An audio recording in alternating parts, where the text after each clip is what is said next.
Leute, macht es euch bequem zu Hause, holt euch vorher noch mal eine Tasse Tee, eine Tasse Kaffee, ein paar Plätzchen, haut euch auf die Couch, denn wir werden heute zusammen hier auf meinem Laptop ein paar Pflanzen bestellen. Wo, was, wie viele und wie krass das wird, das seht ihr in diesem Video.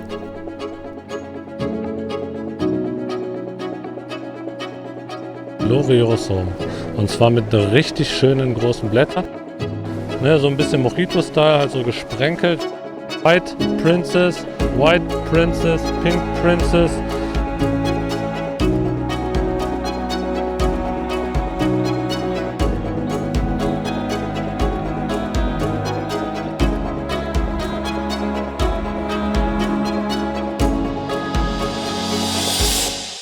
€1.000 Pflanzen aus dem Ausland bestellt, Leute. Und wenn wir Glück haben, kommen die heute noch an.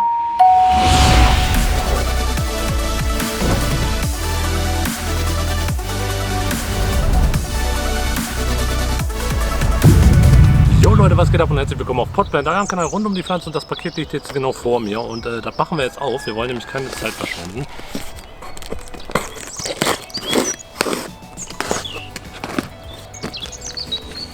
So Leute, das Paket geht jetzt auf. Und wie gesagt, ich habe hier bestellt für einen Warenwert von ja umgerechnet ungefähr €1.000. Und jetzt gucken wir uns mal an, wie das angekommen ist. Im Laufe des Videos werde ich übrigens auch nochmal erklären, was es hiermit genau auf sich hat, wo ich das her habe, wo generell auch die Risiken bestehen, wenn man Pflanzen aus dem Ausland hier nach Deutschland hin importiert. Und ja, wir fangen jetzt einfach mal an und gucken uns die Pflanzen an, in welchem Zustand die jetzt angekommen sind. Und die waren jetzt irgendwie, ich glaube, eine Woche insgesamt unterwegs, ungefähr, ich weiß es nicht hundertprozentig genau. Bestellt habe ich das Ganze im Februar. Und wir haben mittlerweile März, also hat ungefähr etwas mehr als einen Monat gedauert. Und jetzt gucken wir mal, was wir da haben. Also ihr seht schon ordentlich Verpackungsmaterial hier drin, damit die Pflanzen auch warm bleiben. Ich packe das Paket jetzt einfach mal hier runter, damit es jetzt hier nicht so im Weg steht. Und fangen wir mit der ersten Pflanze an. Die ist hier. So, ich habe ja zum Glück mein Cuttermesser hier, dann können wir das alles schön hier fein säuberlich aufmachen. Ohne die Pflanze jetzt zu bestätigen, aber ich glaube, die kann man hier auch schön rausziehen, ne, kann man nicht. Ja, jetzt wird sie ein bisschen gleich, wahrscheinlich wenn der nächste Windstoß kommt, alles mir durch die Gegend fliegen, aber das macht nichts. Ich bin ja hier im Garten. So, was haben wir da? Die Pflanze Nummer 1 ist auf jeden Fall ziemlich groß. Ah ja, ich sehe schon, das ist auf jeden Fall eine Anturie, und zwar eine Anthurium patricia. So sieht sie aus, liebe Leute. Philodendron patricia. Eine schöne Größe, hier der Wurzelbein. Sieht auf jeden Fall erstmal so kompakt aus. Ist auch noch leicht, ja, ich sag jetzt mal, man fühlt, dass es feucht ist, weil es halt ein bisschen schwerer ist, aber nicht zu feucht. Und so sieht die erste aus. Wir werden übrigens jetzt erstmal ganz schnell alle auspacken und dann gucken wir uns die gleich nochmal im Detail an. Damit wir jetzt hier keine Zeit verschwenden, lasse ich die jetzt auch erstmal so und fange direkt mit der nächsten an. Gucken wir mal, was wir sonst so bestellt haben. So, dann mache ich das hier erstmal weg und mache jetzt mit dieser hier weiter. Leute, ihr seid bestimmt so gespannt wie ich, wie die Pflanzen aussehen und vor allem, was ich hier bestellt habe, das weiß ich, das wisst aber nicht ihr. Umso spannender ist es jetzt für euch zu sehen, was hier genau so angekommen ist. Ich gucke mal, ob ich das hier so aufkriege. Ja, ich versuche das hier Ganze auch ein bisschen schneller zu machen, damit es nicht zu langweilig wird. So, jetzt reiße ich das Ganze hier wieder auf. Und was haben wir da? Wieder ein Philodendron. Und zwar ist das der Philodendron palorense. Richtig cool, weil die Palorense, bzw. der Palorense, hat hier diese coolen Blätter, wie man hier sehen kann. Also sieht man ja auch relativ selten hier. Und da habe ich gesagt, die will ich auf jeden Fall haben. Hier, das Ganze sieht auch noch gut aus. Wir gucken jetzt einfach mal just for fun hier rein, wie die Wurzel aussieht. Obwohl, ne, das machen wir am Ende, damit wir jetzt hier nicht so viel Zeit verlieren. Genau, das war jetzt die Philodendron palorense. Und hier kommen wir direkt zu dem nächsten Baby. Oh, ich bin gespannt, Leute. Ich hoffe, ihr auch. Das hat ja gerade so ganz gut geklappt. Einfach hier öffnen und dann reißen. Eine kurze Unterbrechung, dann geht es hier sofort wieder weiter, denn mir ist gestern die Videoaufzeichnung während des Unboxings ausgefallen, weil meine Kamera einfach leer war, beziehungsweise der Akku. Meine Kamera konnte leider nicht mehr im richtigen Zeitpunkt schaffen, diese Videoaufzeichnung zu speichern. Und insofern ist das Unboxing nicht mehr brauchbar, wie man hier jetzt in meiner Schnittsoftware sieht. Überall so bunte Punkte und so ein Krisseln, und das möchte ich gerne angucken. Meine Hintergrundkamera hat noch weiter aufgezeichnet, aber das ist so leise, ich zeige es euch einmal kurz. Anturium Varroquiano mit 3 Blättern. Alle 3 Blätter sehen wirklich schön aus. Ja, und das ist, ich sage jetzt mal, für ein Unboxing jetzt wirklich nicht so geil.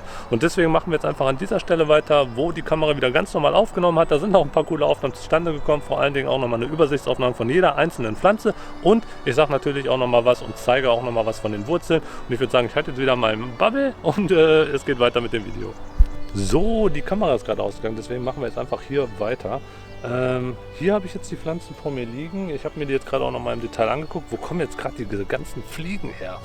Zeige ich euch jetzt noch mal im Detail die Pflanzen an sich und danach gehe ich darauf ein, wie bei dem einen oder anderen Pflänzchen die Wurzel aussieht und sage dann noch mal ein bisschen was zum Import. Let's get ready to rumble!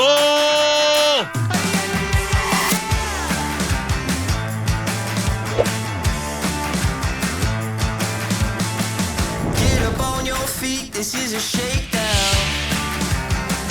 Order up that beat just like it's takeout. Show me you got soul inside those new shoes. And you can rock and roll with an attitude. So good, so fresh, just the way you like it. Just the way you like it.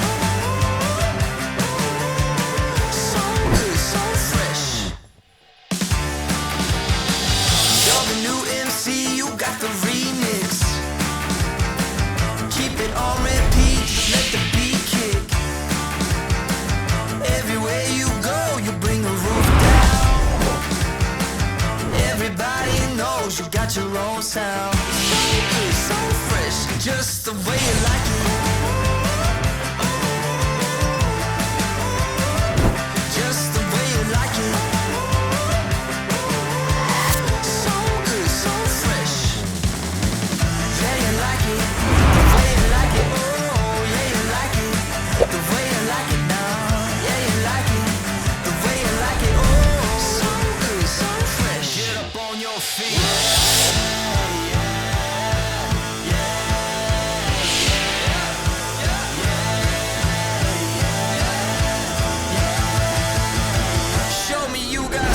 Jo, da bin ich wieder, und zwar war der Zusammenschnitt jetzt gerade erstmal für euch, ja, um euch ein Bild zu machen selber und selbst ein Empfinden zu haben darüber, ob die Pflanzen jetzt in einem guten Zustand sind oder eher in einem schlechten Zustand. Da hat ja auch jeder so ein bisschen anderes Gefühl und Empfinden bei, denn ja, ich sage jetzt, jemand, der jetzt gerade neu im Pflanzengame unterwegs ist, der hat vielleicht auch Probleme, Pflanzen dann ja, im Verlauf wieder top hinzukriegen, und andere, die jetzt schon länger sich mit Pflanzen befassen, die wissen halt einfach, die Pflanze muss so und so gepflegt werden, und im besten Fall kriegt man die Pflanze dann auch wieder dazu, schön auszusehen. Ich finde auch persönlich, dass die Pflanzen, wie gesagt, jeder hat da ein anderes Empfinden. Ich finde nicht, dass die Pflanzen hier schlecht aussehen. Ich finde, es geht auf jeden Fall besser. Varroquianum beispielsweise, finde ich, ist ein Top-Zustand. Dann die Anturium crystallinum, auch ein Top-Zustand. Da sind viele mit einem Top-Zustand. Aber das sind keine makellosen Pflanzen. Das muss man sich an der Stelle auch nochmal klar machen. Denn, ich sage jetzt mal, kleine Löcher oder braune Stellen, die wirklich schon braun sind, die waren wahrscheinlich schon vorher so. Beispielsweise hier das hier. Ne? Das ist ein älteres Blatt, das ist ein alter Steckling. Hier unten das große.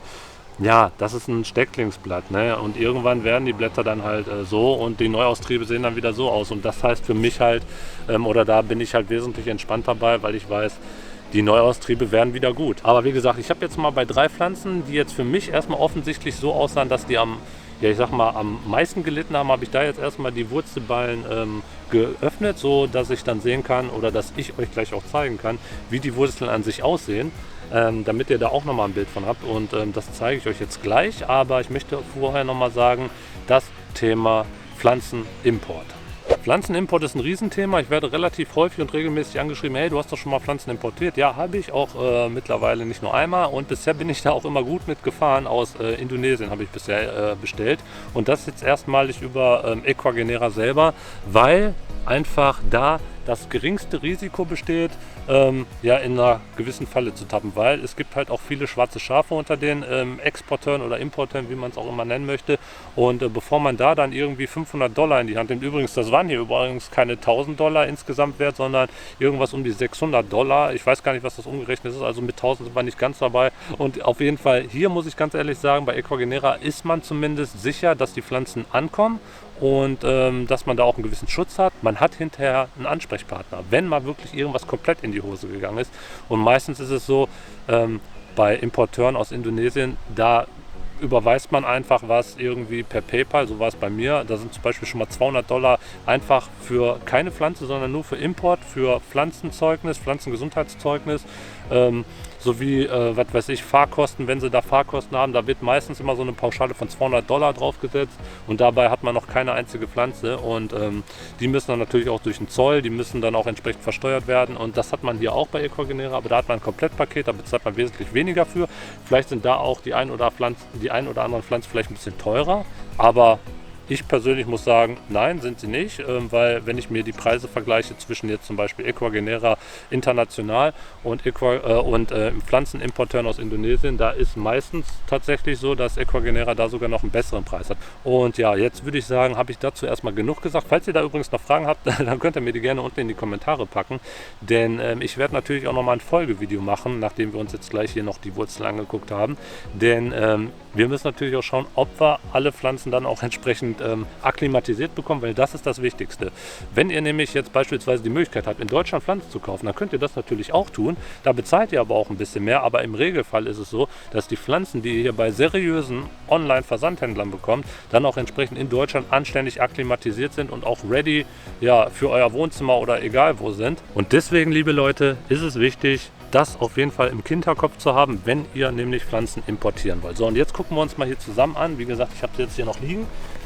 Das ist hier nämlich die Philodendron patricea und da sieht man, dieses Blatt ist das neueste, ist auch mit eines der größten hier, ganz klare Sache. Hier unten sind die kleinen und dann kommt hier der Haupttrieb und hier entspringt dann das hier ist nichts mehr, das sieht aus wie unterm Rasenmäher hervorgezogen und das hier ist das neueste Blatt und das merkt man auch, das ist noch weich. Die sieht für mich auf jeden Fall jetzt erstmal von den ganzen Pflanzen mitunter am geschwächtsten aus. Aber wenn ich mir die Wurzeln angucke, dann sieht das auf jeden Fall wieder super gut aus. Die sind halt sehr trocken hier, ist aber auch besser. Bei dem Pflanzenverschicken ist es immer besser, wenn die Wurzeln eher trockener sind als zu nass, weil zu nass bedeutet, die kommt auf jeden Fall kaputt an. Und da müssen wir mal gucken, wenn wir die eintopfen, was die dann sagt. Aber ja, und ansonsten hier nochmal für euch diese weißen Stellen. Ich weiß nicht genau, woher das kommt. Vielleicht ist das irgendwie so ein Schädlingsbekämpfungsmittel aus Ecuador. Ich weiß es nicht genau, kann ich noch mal in Erfahrung bringen. Und ansonsten fand ich die hier, sah jetzt auch ein bisschen zerrupft aus. Das ist die Philodendron pinnatilobum und die bekommt halt richtig schöne Blätter, wie ich finde. Ne? Die werden auch richtig schön breit und lang. Die gefällt mir richtig gut, aber die sieht halt ein bisschen zerrupft aus und da habe ich mir gedacht, gucken wir da auch noch mal rein, was die Wurzeln sagen. Und da muss ich ganz ehrlich sagen, liebe Leute, die Wurzel ist ein bisschen feuchter gehalten, aber sieht halt auch gut aus. Ne? Die kommen wahrscheinlich bei mir jetzt auch in Erde und nicht in Pon. Ich muss es mir aber noch mal überlegen, aber hier wurzeltechnisch ist da richtig was vorhanden. Und da hätte ich jetzt gedacht, die sehen vielleicht ein bisschen schlechter aus, aber umso besser. So, und dann habe ich mir gedacht, gucken wir uns noch mal die Fucatum an, weil das ist nämlich auch einer meiner Liebsten und wurzeltechnisch, ihr guckt euch übrigens noch mal das Blatt an, hier, das ist ja also sowas Schönes, Leute. Ne? Und hier übrigens die gelben Punkte wieder, da sind wir wieder beim Thema, das ist eine Pflanze, liebe Leute, und Pflanzen haben halt auch mal solche Mangelerscheinungen, auch wenn ich die jetzt irgendwo von einem Online-Händler bestelle und wenn man sich mal ehrlich ist, das hier ist das älteste Blatt, wie man hier erkennen kann, kommt hier der Trieb raus, geht hier hoch. Zack. Irgendwann ist es halt so, dass eine Pflanze irgendwo Energie aus dem Blatt zieht, wie auch immer. Denn hier sieht man auch, die Wurzeln sehen tippitoppi aus. Ne? Also kann man nichts sagen. Ich gucke jetzt auch nochmal hier. Ne, ich gucke da nicht rein, weil das wird alles gut sein. Auch richtig schön. Hier die Gloriosum oder der Gloriosum. Mein Gott, heute habe ich es, aber genau, hier haben wir nochmal die Anthurium crystallinum. Auch wieder eine schöne. Wie gesagt, die werde ich jetzt alle versuchen zu akklimatisieren. Hier nochmal die El Choco Red, weil unten drunter Red ist, ne? und der Stiel hat auch so einen leichten Rot-Touch. Ja, gefällt mir auf jeden Fall gut. Ihr könnt ja mal gerne in die Kommentare schreiben, wie ihr das Ganze findet. Ja, ich bin auf jeden Fall begeistert, wenn man sich nämlich überlegt, was die Pflanzen jetzt hier gekostet haben. Das ist auf jeden Fall ein Preis, wo ich sage, ja, kann man auf jeden Fall machen, wenn man möchte, beziehungsweise wenn man die Möglichkeit hat, auch mal ein bisschen länger auf seine Pflanzen zu warten, ist das auf jeden Fall eine gute Sache. Und hier kommt sogar ein Neuaustrieb, der hat sogar geschafft, über den Import hier durchzukommen. Und da seht ihr auch nochmal den Namen, Palorense, eines der schönsten, wie ich finde, aufgrund der Blätter. Wie gesagt, die sieht jetzt auch ein bisschen zerrupft aus, weil die halt relativ filigrane Blätter austreibt. Aber wenn die jetzt erstmal wieder glatt gebügelt sind, dann sind das richtig schöne Dinger, ne? Richtig schön lang und gefällt mir persönlich richtig gut, weil man es so halt auch relativ selten sieht. Okay, und hier die Varroquernum auch nochmal. Also Leute, ich kann nur sagen, ich bin begeistert und freue mich, die Pflanzen zu haben. Jetzt muss ich mich aber erstmal darum kümmern. Das wird nochmal ein Akt, aber so ist es. Upsa, ich setze mich mal wieder hin. Also, letzte Woche übrigens kam das Video, wo ich was zu der bevorstehenden Messe in Hamm gesagt habe. Da wird auch Ecuagenera vor Ort sein. Wenn ihr da unbedingt irgendeine besondere Pflanze haben wollt, ich verlinke euch übrigens das Video nochmal hier, wenn ihr da unbedingt irgendeine Pflanze haben wollt, weil zum Beispiel so eine Varroquernum, da gibt es nämlich die Möglichkeit, dass ich denen vorher Bescheid sage, dass er davon auf jeden Fall nochmal ein bisschen mehr einpackt, weil ich glaube oder ich vermute, dass viele Leute sich die Varroquernum da sofort sichern, weil es die da natürlich auch zu einem Preis gibt, den es so in Deutschland ja normalerweise nicht gibt. Und deshalb, wenn ihr da Bock drauf habt, schreibt es mir unten in die Kommentare. Dann werde ich dann nochmal versuchen, dass der Alex von Ecuagenera Europe da nochmal ein paar mehr Pflanzen mitnimmt. Und ansonsten, ja, könnt ihr mir auch nochmal in die Kommentare schreiben, wie ihr das Ganze hier fandet. Und vor allen Dingen, schaltet auf jeden Fall wieder ein. Nächste Woche wird es richtig, richtig krass. Und zu dieser ganzen Pflanzengeschichte von heute wird es auch nochmal eine Fortsetzung geben, wo ich dann auch nochmal sage und zeige, wie sich die Pflanzen hier in Deutschland jetzt akklimatisiert haben, was ich dafür gemacht habe und vor allen Dingen auch, was mir überhaupt gelungen ist. Aber das sehen wir dann. Und jetzt kümmert euch um eure Pflanzen und haut rein.